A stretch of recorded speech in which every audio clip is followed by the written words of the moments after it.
Welcome back to Sheener's Shop. Whether you're here for the first time or whether you're returning, we love having you. Today I'm going to show you how to build this simple coffee table with 1x3s, 2x2s, and some primer caps from some shop shells for the stars. So here's the materials I'm using. I'm just using some 1x3s, some 2x2s. That's all you're going to need, be outside of your propane torch and or a nail gun and some construction adhesive. Here I'm taking the 1x3s and I'm cutting them all down to 4 feet, as that's going to be the width of my table. You got to make 13 of these, so I'm going to walk you through, show you how I cut the first one, but there's no sense in making you watch me cut 13. And again, while this is cutting, I just want to thank you again for watching this, whether you're new or returning. I greatly appreciate you being here. Liking and subscribe would go a long way.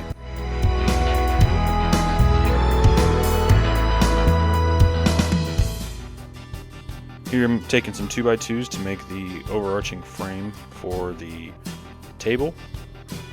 I'm taking a speed square, making sure all my corners are perfect 90 degrees, and then I'm just hitting that with a couple 3-inch finish nails to secure it. Repeat that for every corner. This little part of the video is long, so if you're not a pyromaniac and don't like watching things burn, skip ahead 10-20 seconds. But for whatever reason, this is just satisfying to me, so I put it in slow motion. You'll see a zoom here in a second. But to me, there's something oddly satisfying about using a propane torch like this. I think some people call it a weed burner, to get the burn of the wood. To me, there's just something satisfying. So here you'll see there's 7 of these that I'm burning completely all the way through, and the remaining couple of the other ones you'll see, they only get burnt halfway through as to where your stars are going to be, obviously to get your color pattern. Once you've got all of your stripes burned, it's time to go ahead and attach them to a base. You'll see in this next clip I already put some extra 1x3s as kind of a border around, and a couple extra 2x2s in the center for support. But then from there you're going to put your stars in order. I used a clamp to pinch them, and there's some adhesive that runs between them, so when epoxy is poured it doesn't seep through.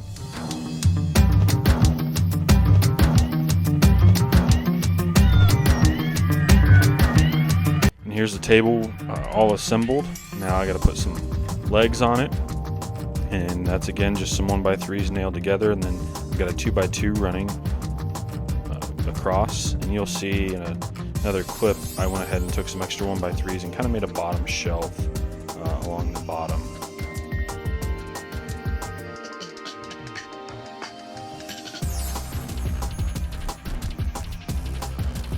There you can see the 1x3s for that kind of like that bottom shelf, rack, whatever you want to call it. But the table's fully assembled now. Now I'm going to hit it with some sandpaper. I'm going to hit it with some 320 grit just to get the vast majority of any burn off. And then for the epoxy, I wanted to have a pure finish, so I did go all the way up as high as 800 grit to get this thing perfectly smooth for the epoxy. Last step before epoxy is drilling out the holes for your primer caps. I used primer caps out of a 12 gauge for my stars. Drill those, took some adhesive and stuck the primer caps in. And finally, here's the first pour of epoxy. Obviously it's not perfect. I went back and lightly sanded that with some 220 grit sandpaper, and then did another pour. And here you can kind of see what the final tabletop's going to look like. And obviously there's the shelf down below that doesn't get epoxied. That will just get a clear polyurethane along with the sides and the legs of the table. But overall, I'm pretty excited about this. This was my first epoxy project ever, and to incorporate the 12 gauge shells to me was just awesome to really make it a true American flag. And here's the final product.